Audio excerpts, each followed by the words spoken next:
Bonjour à tous, bienvenue dans Critique Ciné ancienne version numéro 9. Et je vais commencer avec les films que vous retrouverez dans la présente critique. Le premier film est We Need to Talk About Kevin. Il est classé au genre psychologique, drame, à réserver à un public averti. Le second film est pas son genre, et c'est un film français, il est classé au genre comédie. Le troisième film est Alive Inside, et c'est un documentaire. Le quatrième film est The Witch. Il est classé un genre fantastique, épouvante. Le cinquième film est 127 heures. Il est classé un genre biopic, aventure, drame, psychologique. Le sixième film est Hills. Il est classé un genre drame, psychologique, fantastique. Le septième film est Les Souvenirs. Il est classé un genre psychologique, drame, comédie. Le huitième film est Marguerite. Il est classé un genre biopic, drame, psychologique. Et le neuvième film, enfin, est Demain. Il est classé dans le genre documentaire écologique. Donc voilà pour les films que vous trouvez dans l'ancienne version numéro 9. À demain, logiquement, pour l'ancienne version numéro 10. Merci à vous et à bientôt.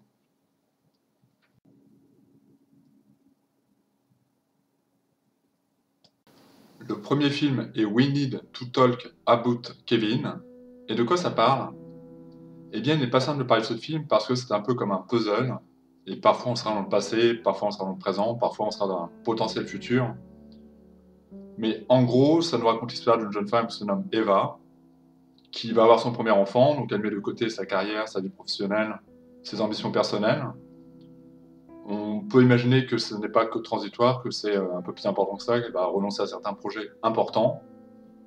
Et puis son premier enfant, Kevin, va naître. Et progressivement, on va se rendre compte que, eh bien, elle a des difficultés avec cet enfant parce qu'il est peut-être un petit peu trop agité, parce qu'elle n'arrive pas à communiquer avec lui, parce que son mari a beaucoup plus de facilité, mais elle pense que peut-être Kevin a un problème. Elle n'arrive pas à communiquer avec lui tout simplement. C'est une histoire de non-communication à mon sens. Et puis l'enfant va grandir, et puis les tensions vont s'accroître, et puis l'incommunicabilité va devenir de plus en plus importante, jusqu'au jour où, arrivé à ses 16 ans, Kevin va commettre un acte irréparable.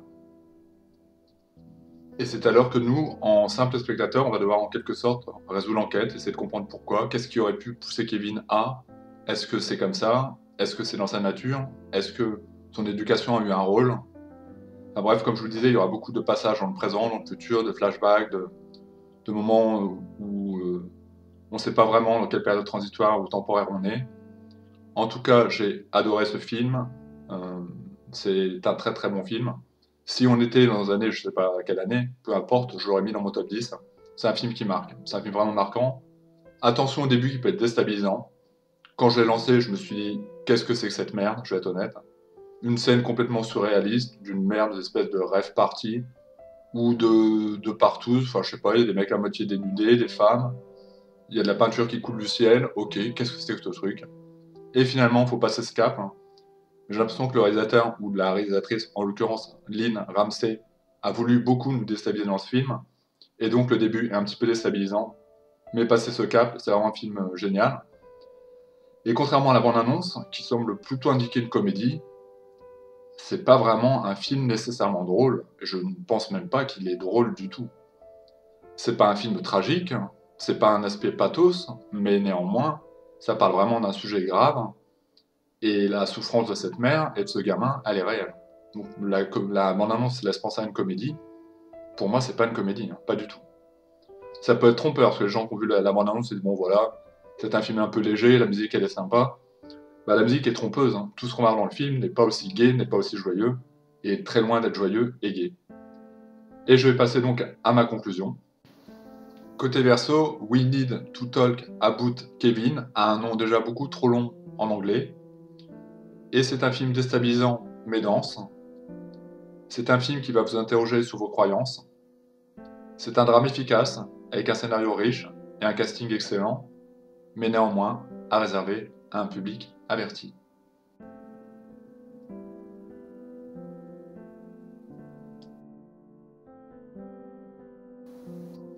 Le prochain film est pas son genre, et de quoi ça parle?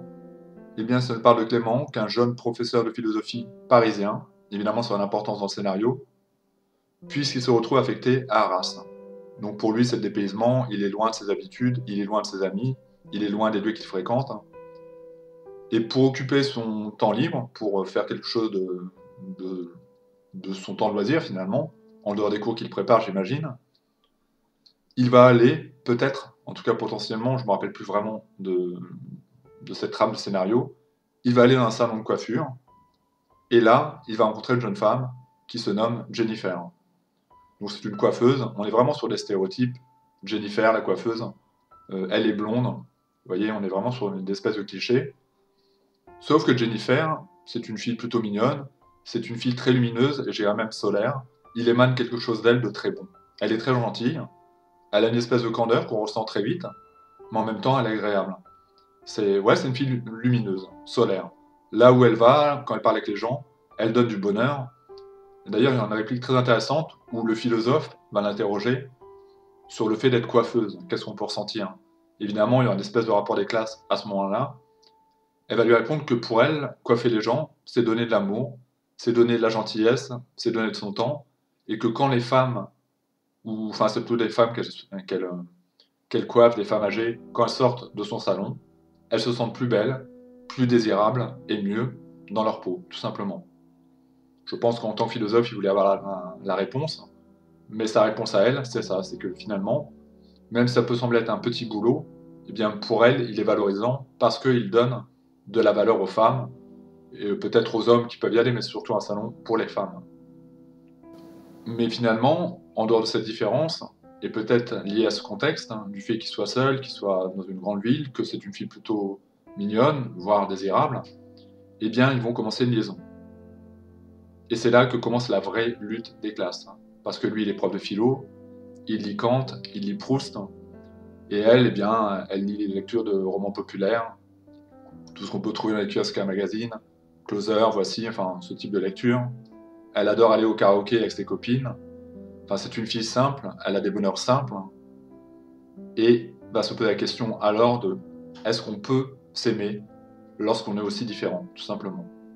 Et je vais passer directement à ma conclusion, parce que j'ai évoqué assez de choses du film.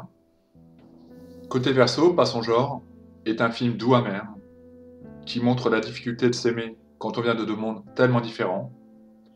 C'est aussi un film sur la philosophie des choses simples, que met en pratique chaque jour Jennifer, confrontée à la volonté carriériste et plutôt obscure de Clément. Enfin, il faut souligner les deux rôles, donc de Clément et de Jennifer, qui sont parfaits.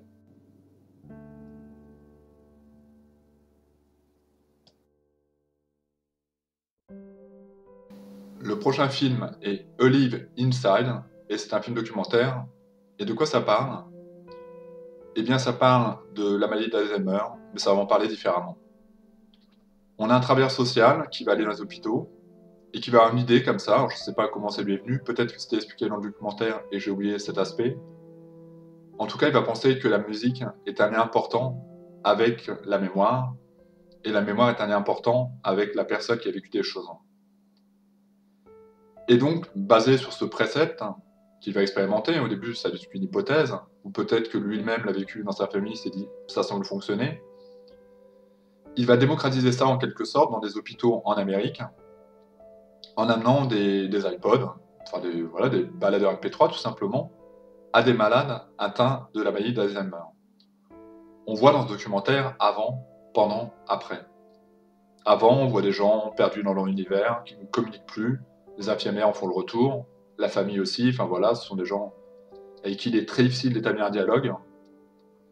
Et puis, pour que cela fonctionne, c'est pas n'importe quelle musique. Si vous mettez du Booba à la grand-mère, a priori, elle va pas aimer. Je troll un peu, mais tout ça pour dire qu'il faut que ce soit une musique liée à un souvenir. Il faut que ce soit une musique que la personne a aimée vraiment. Le truc qui vous a marqué, la musique de votre, je sais pas, de votre premier baiser, la musique de votre mariage, une musique plutôt joyeuse peut-être, encore que, une musique qui révèle des émotions. Je suis pas sûr que ce sera en mesure de mesurer si c'est une émotion heureuse ou malheureuse. Mais en tout cas, une musique qui est vraiment liée à un souvenir, qui est rattachée au souvenir.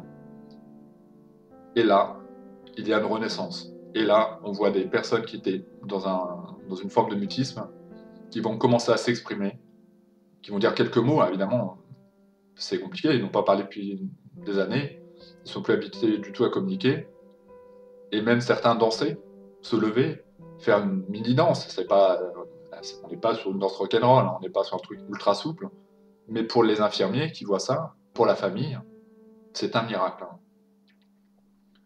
Et ce film nous parle d'un miracle, hein, qu'on peut tous réaliser.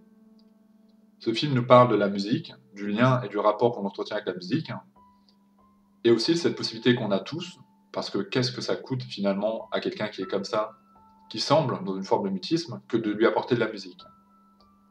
L'expérience ira un peu plus loin, je ne veux pas après dévoiler trop d'éléments du film, puisqu'on va apprendre à ces patients, qui logiquement sont, voilà, on les pense un peu perdus dans leur univers, présents mais perdus, on va leur apprendre à utiliser Baladeur. Et du coup, on va leur faire une playlist, et ils pourront choisir le morceau qu'ils veulent. Ils pourront, voilà, en allant avec leurs doigts, on va leur expliquer comment ils le font, enfin comment il faut faire, et puis évidemment c'est les enfants et la famille qui vont choisir les morceaux qu'ils aimaient, a priori. Ils vont pouvoir comme ça écouter une playlist. Et je vais apporter maintenant ma conclusion. Pas besoin de faire un côté verso, bien que c'est un petit peu un côté verso. La musique, depuis toujours, nous accompagne. Pour les parents les plus aimants, ça a commencé dans le ventre de notre mère, où déjà on écoutait de la musique, où déjà on nous écoutait les morceaux choisis qu'on voulait nous faire connaître. Et puis on est né au monde. Et puis on a eu l'espèce de berceuse qui nous endort le soir. Vous savez, cette musique qui commence un peu rapide et qui va ralentir très très lentement, pour à la fin être quasiment s'arrêter en fait, tout simplement. Plus tard, on découvrira nos morceaux, ceux qu'on va choisir. Alors, on a des goûts un peu diversifiés et liés à notre âge, mais voilà, tout qu'on entend à la radio, qui vont nous faire danser davantage. Et progressivement, on va affiner nos goûts en musique. Et peu importe, certains auront toute leur vie des goûts de shot en musique, j'ai envie de dire ça comme ça, mais en tout cas, ils écoutent de la musique. On est quasi tous en train d'écouter de la musique, à part quelques courants extrêmes, souvent religieux, où c'est interdit. Ça existe, hein, que ce soit des courants orthodoxes, hein, des courants musulmans, des courants chrétiens. La musique, c'est le diable, on ne peut écouter que le gospel et autres. Bon, pourquoi pas, en tout cas, quand on est des gens normaux, on écoute de la musique parce que la musique nourrit notre âme, et que si la musique est capable d'aider des gens qui sont comme ça dans un état traumatique quelque part, c'est qu'à mon sens, elle doit être plutôt positive et plutôt émanée de Dieu que d'une énergie contraire.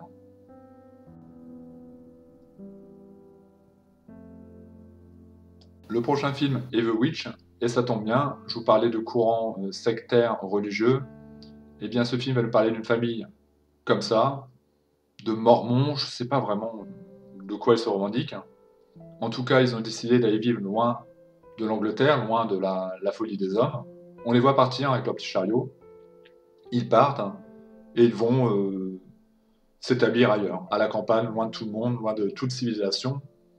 Ils vont mener une vie pieuse avec leurs 5 enfants, en se nourrissant des fruits de la terre, enfin voilà. Une vie qui leur semble plus simple et surtout plus saine. Mais dans cet univers un peu particulier, qui va créer une sacrée ambiance, hein, j'ai déjà parlé un peu des courants orthodoxes, hein, que je ne connaissais pas, Au-delà des collines, c'était le nom du film, c'est assez effrayant, c'est assez austère. Eh bien, l'un de leurs enfants, nouveau-né, va disparaître. Et la jeune fille de la famille, qui a environ 16 ou 17 ans, va être accusée. En tout cas, progressivement, on va l'accuser. Et les parents vont penser qu'elle est peut-être, en quelque sorte, une sorcière ou une enfant du mal, et qu'elle est la cause de la disparition de cet enfant. Et si on était à l'année des top 10, je ne sais pas à quelle époque il est sorti, ce film ferait partie de mes top 10. Parce que The Witch est excellent. En tout cas, moi j'ai adoré. Il est lent, il est très lent, il est poisseux, il est malsain, il est dérangeant, il est inhabituel, il est infréquentable quelque part. Rien à voir avec les jumpscares, hein. Il n'y aura pas de jumpscares, je crois pas qu'il y en aura réellement. Rien à voir avec Insidious, avec Sinister, avec Annabelle, avec tous ces films, tous ces blockbusters horrifiques, hein, qui n'ont pas d'âme. Désolé, là je vais heurter beaucoup de personnes, mais pour moi ils n'ont pas d'âme. Pour eux, ils m'ont pas fait peur parce qu'ils savent pas créer une vraie ambiance. Dans The Witch, il y a une vraie ambiance. Peut-être même pourrait-on dire qu'il n'y a pas vraiment de scénario. Mais cette restitution de ce monde austère dont je parlais, en tout cas moi personnellement, j'ai pas envie d'aller vivre là-bas, où justement, hein, il n'y a pas de musique, il n'y a pas de pensée, parce qu'on doit prier tous les jours, il est important de prier pendant des heures. On doit se référer au seul qui est digne de rentrer à la maison, c'est-à-dire le Seigneur, puis en même temps révéler la cruauté du cœur de ces personnes, en dehors de la jeune fille. On se rend compte que les parents sont, à mon sens, aliénés, quoi, qui ont vraiment de gros problèmes psychologiques. Et néanmoins, même si The Witch peut être considéré davantage comme un thriller horrifique, ne vous méprenez pas, c'est aussi un film d'épouvante et d'horreur, et donc il y aura des scènes gore, donc il y aura des scènes effrayantes, donc il y aura des scènes déstabilisantes. Le film c'est The Witch, et je vais passer à ma conclusion. Côté verso, The Witch est un film avec une ambiance incroyable et poisseuse, un film déstabilisant de par sa lenteur, un film psychologique, et qui plaira davantage aux cinéphiles, plutôt qu'aux amateurs de films d'horreur, davantage popcorn.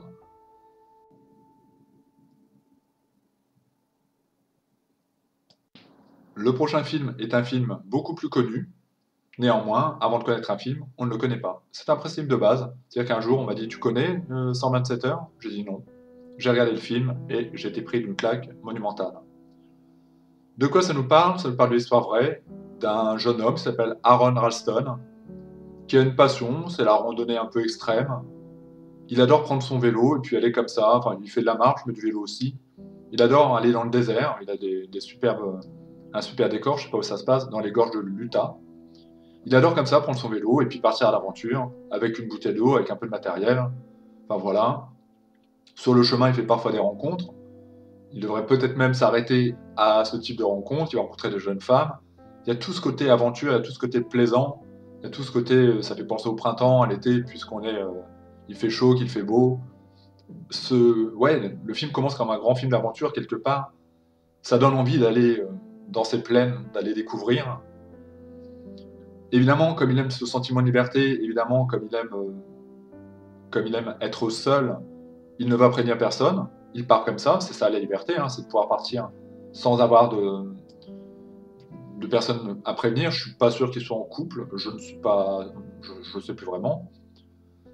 C'est pas n'importe qui non plus, c'est un alpiniste expérimenté, il a l'habitude de la montagne, il a l'habitude des conditions un peu difficiles. Il a fait notamment les plus beaux sommets de la région. Donc je crois que c'est ça le truc, il part en vélo, il fait beaucoup de kilomètres, puis après il va aller rejoindre les montagnes où il va faire de l'escalade.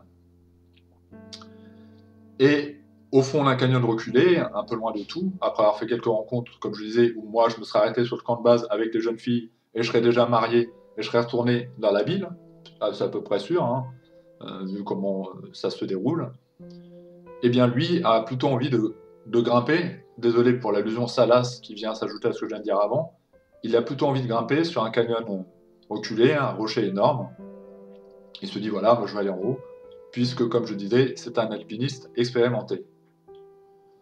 Malheureusement, c'est à peu près inévitable, en tout cas ça peut très fortement arriver dans ce genre de situation, le rocher était un peu friable, il se détache, et donc Aaron va tomber, enfin moi j'ai le souvenir qu'il tombe un peu, il fait une chute, il se blesse, et il se retrouve bloqué dans un mur de rocaille, entre deux murs finalement, de pierres un peu rouges comme ça, j'ai le souvenir d'une pierre rouge, tout ça c'est des souvenirs.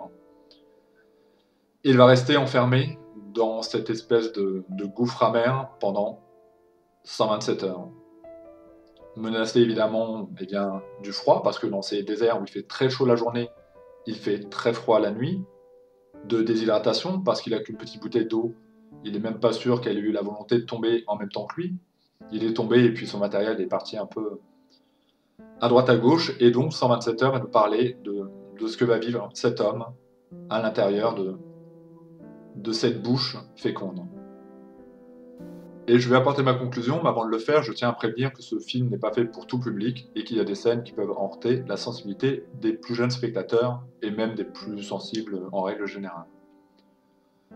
Côté verso, 127 heures est un biopic incroyable, puisqu'il raconte une histoire vraie, incroyable. Il est dépaysant dans sa première partie, de par sa fraîcheur, de par sa candeur, de par cette volonté qui nous donne envie de nous dépasser, déstabilisant dans la seconde. Et enfin, c'est un film culte que tout cinéphile se doit de regarder.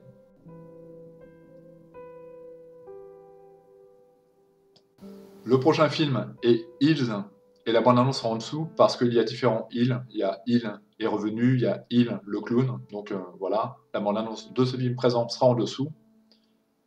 Et de quoi ça nous parle? Eh bien, ça parle de Luca et Clémentine, un jeune couple, ils ont une trentaine d'années, qui vont décider d'aller vivre en Roumanie, de s'expatrier en Roumanie, donc de tout quitter pour aller vivre en Roumanie. Ils vont trouver là-bas une maison isolée en banlieue de Bucarest. Elle est professeure de français, lui, il est romancier, et puis tout se passe bien, ils vivent là un amour heureux. Pourtant, un jour, il va se passer quelque chose dans leur vie, plutôt, dans votre vie, dans leur vie. Un soir de pluie, il y a une ambiance qui est en train de se créer. Le téléphone retentit, donc ils répondent au téléphone. Ils entendent des voix lointaines au bout du fil, incompréhensibles, ils ne comprennent pas ce qui est dit. Et ils vont comprendre que dans cette vieille maison isolée, loin de tout, ils ne sont pas seuls, car ils, au pluriel, sont là. Car ils, au pluriel, sont un peu partout, sans doute tout autour de la maison, dans les bois. On ne sait pas qui ils sont, mais ils comprennent qu'ils ne sont pas seuls et qu'ils sont là. Et ce qui est intéressant et relativement glaçant dans ce film, c'est que c'est inspiré d'une histoire vraie. C'est-à-dire que j'ai lu un peu sur Allociné, le réalisateur a changé la nationalité des personnes, les prénoms et autres, mais c'est inspiré d'une histoire vraie. Tout le reste est vrai. Je vais passer à ma conclusion, je ne veux pas trop en dire sur le film. C'est classé dans le genre thriller fantastique, horrifique, et puis je vais donner ma conclusion. Côté verso, Hills est un thriller avec une ambiance incroyable.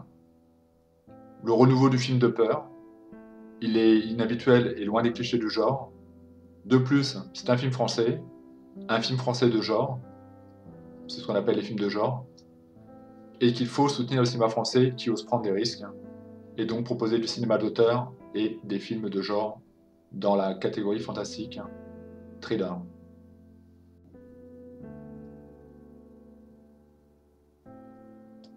Le prochain film est Les Souvenirs, et de quoi ça parle? Eh bien, ça parle d'une histoire de famille simple, d'une grand-mère de 85 ans qui est jouée par Nick Cordy, qui, parce qu'elle elle est vieillissante et que peut-être il y a des problèmes de santé, et que sa famille ne sait pas vraiment comment faire avec, notamment son fils, qui est joué par Michel Blanc, qui décide de la mettre en maison de retraite. Comme je disais, ça peut être une histoire simple, parce que c'est souvent le quotidien des personnes âgées. Après, il y a différentes maisons de retraite. Il y a des maisons de retraite, des espèces de mouroirs, et puis il y a des choses beaucoup plus agréables, avec jardiner, Mais cette grand-mère estime que c'est pas sa place, elle estime que elle veut être chez elle, que c'est encore quelqu'un de dynamique. D'ailleurs, elle échange beaucoup avec son petit-fils Romain, qui a 23 ans, qui est quelqu'un de beaucoup plus sensible que son père, qui rêve d'être écrivain. Enfin voilà, ils n'auront pas du tout la même vision. Et donc Madeleine, parce que j'ai retrouvé son prénom, je dis Aline Cordy, mais oui, mais son personnage, c'est Madeleine. Elle pense qu'elle ne veut pas vivre cette dictature. Pour elle, la maison de retraite, c'est une dictature. Et donc, elle va décider de faire le mur et de partir. Elle va décider comme ça de partir, alors on ne sait pas où. Elle part en voyage, elle part, en tout cas, elle est partie. La maison de retraite va appeler son fils en disant on a un problème, votre mère est partie. Et je vais donner ma conclusion. Côté verso, Les Souvenirs est un film tendre et qui, malgré un sujet sensible, arrive à être drôle, qui détient une galerie truculente de personnages, avec un casting excellent, notamment avec une mention spéciale pour Mathieu Spinozzi, qui joue le rôle de Mathieu, et évidemment Denis Cordy, et qui reste un film étonnamment divertissant.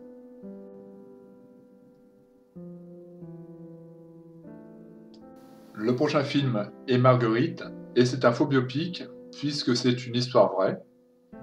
Ce que je vais expliquer est vrai, mais les personnages ont été changés. Je pense que la version américaine du film, puisque ce film a une version américaine qui porte peut-être pas le même nom, est peut-être plus proche de la réalité. Puisque réellement, la personnalité était américaine et non pas française. En tout cas, dans ce présent film Marguerite, ça nous parle dans le Paris des années 20 d'une femme qui s'appelle Marguerite Dumont. C'est une femme fortunée qui est passionnée de musique et d'opéra. Et depuis des années, elle chante comme ça régulièrement devant son cercle d'habitués. Donc devant son mari, les amis de ses maris, enfin voilà, ses servantes et autres, un cercle très fermé et très restreint. Le problème, c'est qu'en fait, Marguerite chante très mal. Elle chante comme une casserole, mais que personne n'a jamais osé lui dire. Vous savez, c'est comme quelqu'un qui a une passion, et puis on va pas oser lui dire, bah tu sais, en fait, t'es mauvais quoi dans ce que tu fais. Il est fort probable que je parle très mal de cinéma et qu'un jour quelqu'un n'ose pas me dire, franchement c'est nul, j'aime pas, ou tel film j'ai détesté, mais je vais pas te le dire. Bien là pour la respecter, parce que c'est une femme gentille, ils vont pas lui dire, et puis c'est un peu comme une forme de blague entre eux. Certains, quand elle chante, ils vont partir très discrètement, d'autres en sourient, et d'autres ont une espèce de pitié et de compassion, ils se disent c'est quand même pas très, très généreux de leur part. Et puis, malheureusement, Marguerite a tombé sur une bande de jeunes hommes qui vont rire encore plus, davantage de la situation, mais qui vont se dire qu'ils veulent l'exploiter. Ils vont aller la voir, ils vont lui dire Madame, c'est incroyable, votre voix est formidable, vous avez un talent, enfin voilà, vous êtes gracieuse, vous chantez bien. Et puis Marguerite qui ne se rend pas compte, parce qu'en fait, il y a une chose très importante à comprendre, c'est qu'à l'époque, on ne pouvait pas s'écouter. Alors effectivement, il y a quand même l'oreille qui aurait dû indiquer qu'elle chantait mal, mais le fait de se réécouter parler, par exemple, moi je sais que très souvent je bégayais sur des mots, le fait de se réécouter, on comprend les défauts de prononciation qu'on a. Quelqu'un qui chante mal peut maintenant se dire en l'écoutant ouais, je chante mal. À cette époque, non. Et comme le retour qu'elle avait, c'était elle, et que dans sa psyché, elle chantait bien, et son cercle d'amis et sa famille, bah pour elle, elle chantait bien, elle était digne d'être une cantatrice, il fallait un peu de travail, mais que dans quelques années, elle pourrait, pourquoi pas, devenir l'une des meilleures. Aidée de ces jeunes, aidée, mis en avant par ces jeunes, Marguerite va rêver d'une carrière en solo. Et évidemment, c'est là que la blague devient un peu cynique et un peu sinistre. Et voici donc ma conclusion. Côté Verseau, Marguerite est un film drôle, mais où l'on va rire aux dépens du personnage central. Un film qui va donner une place inhabituelle en tant que spectateur, et qui finalement fait de nous des voyeurs bien malgré nous, décrivant alors encore une fois tout le tragique de la situation.